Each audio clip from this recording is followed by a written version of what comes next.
इतिहास और भूगोल सबसे जटिल विषयों में शुमार किए जाते हैं। मूर्धन्य लेखक वृंदावन लाल वर्मा ने इन्हीं दोनों को अपनी रुचि और शोध का आधार चुना। इस मणिकांचन संयोग से उपजे उनके उपन्यास विश्व में अपने ढंग के अनोखे साबित हुए। बुंदेलखंड की लोक संस्कृति, इतिहास, भौगोलिक विशेषताओं, राजनीतिक और सामाजिक पहलुओं को ऐसी समग्रता में वृंदावन लाल वर्मा ने समेटा है कि इतिहास की कथा का धुंधलका छट जाता है। पढ़ने वाला उसी कालखंड में खड़ा अपनी आंखों से इतिहास को घटित होते देखने लगता है। अंग्रेजों ने भारतीय इतिहास और संस्कृति का जो बयान अपने दस्तावेजों में दर्ज किया, उसके परखच्चे उड़ाने का काम इन उपन्यासों की सच्चाई ने किया है। वर्मा जी के गंभीर शोध में इतिहासकार की दृष्टि के साथ साथ वकालत के उनके पेशे, मनोवैज्ञानिक और समाजशास्त्रीय अध्ययन ने मदद की। बुंदेलखंड उनकी हथेली पर इस तरह उकेरा हुआ था कि उसकी धड़कन उनके जीवन का हिस्सा बहुत बचपन में बन चुकी थी। वृंदावन लाल वर्मा का जन्म 9 जनवरी 1889 को मऊ रानीपुर झांसी में हुआ था। इतिहास के प्रति उनकी रुचि बचपन से थी। उन्होंने कानून की उच्च शिक्षा के साथ साथ इतिहास, राजनीति, दर्शन, मनोविज्ञान, समाजशास्त्र, संगीत, मूर्तिकला और वास्तुकला का गहरा अध्ययन किया था। झांसी और ललितपुर में अपनी प्रारंभिक शिक्षा के बाद उन्होंने ग्वालियर के विक्टोरिया कॉलेज से स्नातक की पढ़ाई की। आगरा से एलएलबी करने के बाद 1916 में वकालत शुरू की। 1917 से वकालत चल पड़ी। लेखन से वृंदावन लाल वर्मा का जुड़ाव बचपन से हो गया था। महज 7 साल की उम्र में ही उन्होंने लिखना शुरू कर दिया था। साहित्य और इतिहास के प्रेम को उनके चाचा जी ने बहुत बढ़ावा दिया। वे ललितपुर के जॉइंट मजिस्ट्रेट के क्लर्क थे। उनकी प्रेरणा थी कि सच्ची बातों को लिखने में बहुत गहरे अध्ययन की जरूरत होती है। काफ़ी किताबें भी उन्होंने लाकर वृंदावन जी को दी। बचपन में ही वर्मा जी ने कालिदास की शाकुंतलम, विशाख दत्त की मुद्रा राक्षस, चंद्रकांता संतति, अंग्रेजी की गुलिवर्स ट्रेवल्स जैसी रचनाएं पढ़ी। 9 साल की उम्र से वे छोटे छोटे नाटक लिखने लगे।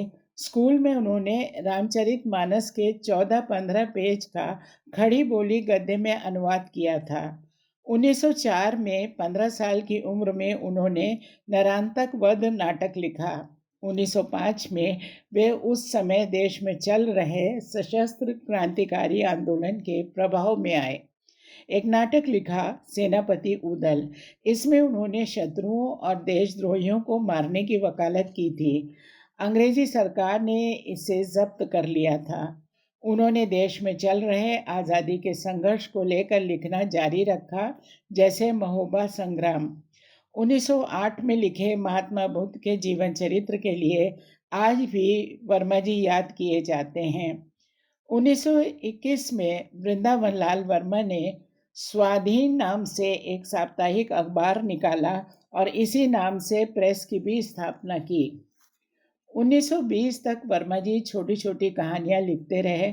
इस बीच उन्होंने अंग्रेजी के ऐतिहासिक उपन्यास बहुत पढ़े। वॉल्टर स्कॉट से वो बहुत प्रभावित हुए। सन 1927 में उन्होंने अपने पहले उपन्यास गढ़ कुंडार को लिखने का फैसला किया। एक जंगल में शिकार करने के लिए वे बैठे। गढ़ कुंडार मध्य प्रदेश के टीकमगढ़ जिले में स्थित है। वर्मा जी अपनी आत्मकथा, अपनी कहानी में इस उपन्यास की रचना का जिक्र कुछ इस तरह से करते हैं। कुंडार का ये गढ़ अब वीरान है। एक जमाने में यहाँ कितनी चहल पहल रही होगी, कितने स्त्री पुरुष, समाज के कितने उलटफेर, इतिहास की कितनी करवटें उस युग में इस गढ़ ने देखी होंगी। मन ही मन इतिहास के पन्ने पलट गया। उस युग से क्या आज के लिए कुछ ग्रहण किया जा सकता है? इतिहास और परंपरा, पात्र और घटना चक्र, कला और उद्देश्य, सबका एक तूफान सा दिमाग में उठ खड़ा हुआ।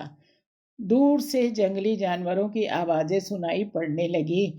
घड़ी में देखा तो 4 बज गए थे। पूरी रात मैं तेंदुए की प्रतीक्षा में बेतवा के किनारे गड्ढे में बैठा रहा। 10 अप्रैल 1927 की वो रात उपन्यासकार वृंदावन लाल वर्मा के जीवन की महत्वपूर्ण रात थी। तेंदुआ तो नहीं आया, लेकिन गढ़कुंडार अपने पूरे अतीत और संघर्षमयी कहानियों के साथ उन्हें एक क्षण में दिख गया। जिस तरह भगवान बुद्ध ने पीपल के तले बोध प्राप्त किया था, वृंदावन लाल वर्मा ने गढ़कुंडार की छाया तले ऊबड़ खाबड़ पहाड़ियों की तलहटी में दिशा बोध प्राप्त किया। बंदूक की जगह वे कलम का शिकार ले आए और इस तरह उनके पहले उपन्यास गढ़कुंडार का जन्म हुआ। गढ़कुंडार उपन्यास 1928 में प्रकाशित हुआ। इससे वृंदावन लाल वर्मा को असाधारण ख्याति मिली। गढ़कुंडार किला मध्य प्रदेश के टीकमगढ़ जिले में चंदेलों द्वारा सिरसागढ़ के प्रशासनिक प्रांत में बनाया गया था। उस युग में स्तरीय ऐतिहासिक उपन्यासों का संकट था।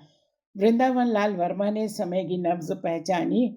गढ़कुंडार में 13वीं शताब्दी के अंत के समय की कथा है।